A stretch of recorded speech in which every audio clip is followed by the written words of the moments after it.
Moringa जौना के सहजन कहल जाला, बड़ा बढ़िया ओकर प्रयोग बा।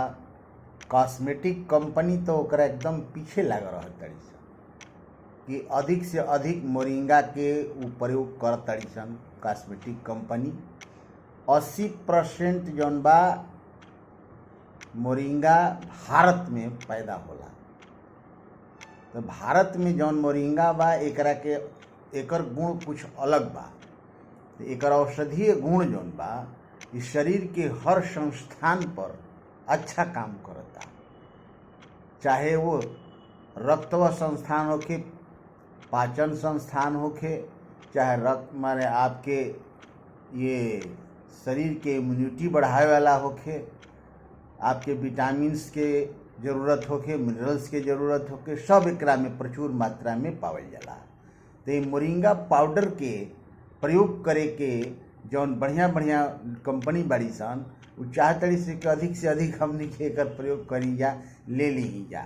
तो ई मोरिंगा के एकरा में का गुण बा, का खासियत बा, एकरा में ई बहुत बढ़िया खासियत बा। ओकरा के सुनी एकरा में, जैसे ऑरेंज माने संतरा से 7 गुना एकरा में विटामिन सी बा मोरिंगा पाउडर में। गाजर से 10 गुना विटामिन ए बा एकरा में। आ दूध से 17 गुना कैल्शियम बा।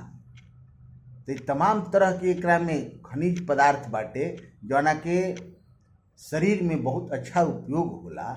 तो एकरा खातिर के मोरिंगा के पीछे बहुत सारा कंपनी लागल बड़ी सन, मोरिंगा के यूज करतड़ी सन। हमनी के यहाँ देहात में मोरिंगा माने सहजन एकदम हर गांव में मिली, 2 गो 4 गो 5 गो पेड़ हर गांव में मिली सहजन के।